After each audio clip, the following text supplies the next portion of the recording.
പടച്ചറബിന്റെ പരലോകത്തെ വെച്ച് ഈ റമദാനിന് ഒരാളെ സ്വർഗത്തിൽ കൊണ്ടുപോകാം.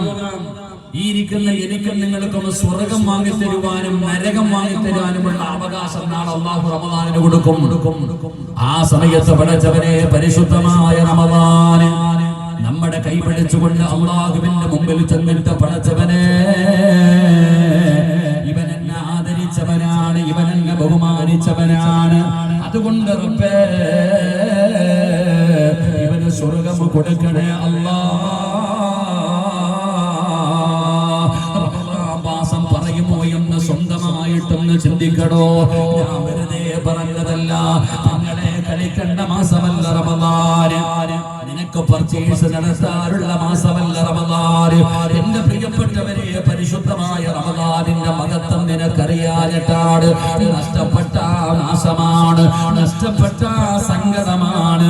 അല്ലാഹുവിന്റെ പ്രവാചകൻ സല്ലല്ലാഹു അലൈഹി വസല്ലമ തങ്ങൾ പറയുകയാണ്, നാളെ ഇസ്രാഫീൽ എന്ന് പറയുന്ന മലക്ക് സൂർ എന്ന് പറയുന്ന കാഹളത്തിൽ രണ്ടാമത് ഊതുമ്പോ അല്ലാഹുവേ ഉളുവാർ പള്ളിയുടെ ഖബർസ്ഥാനിൽ നിന്ന് നിങ്ങളൊക്കെ എഴുന്നേറ്റ് വരുന്ന ഒരു ദിവസമുണ്ടല്ലോ.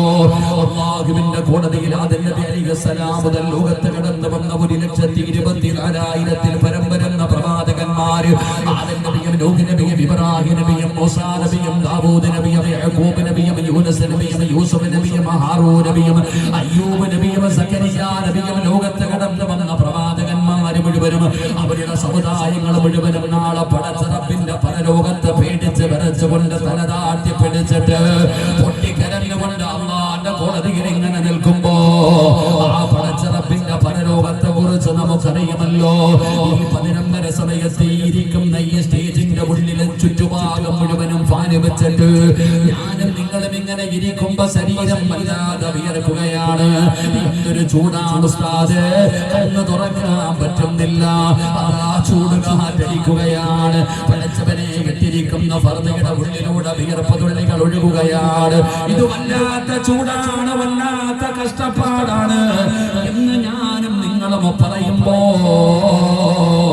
എന്റെ പ്രിയപ്പെട്ട പെങ്ങള്, നിന്റെ ഉമ്മ നിന്നെ പ്രസവിച്ചിട്ടതുപോലെ ഒരു നൂൽബന്ധം പോലുമില്ലാതെ പടച്ചവനെ ചെമ്പിന്റെ തറയിൽ നാളെ നിൽക്കുന്ന ഒരു ദിവസം നിനക്ക് വരാനുണ്ട്. അല്ലാഹുവിന്റെ കോടതിയില് ചെമ്പിന്റെ തറയിലാണ് ഞാനും നിങ്ങളും നിൽക്കുന്നത്. അല്ലാഹുവേ, അന്ന് 15 ലക്ഷം കിലോമീറ്റർ മുകളിൽ നിൽക്കുന്ന സൂര്യനുണ്ടല്ലോ, ഈ സൂര്യനെ അല്ലാഹു സുബ്ഹാനഹു വ തആല താഴ്ത്തുകയാണ്. എത്രത്തോളം എന്ന് വെച്ചാൽ നിന്റെ തലയുടെ ഒരു ചാണ് മുകളിൽ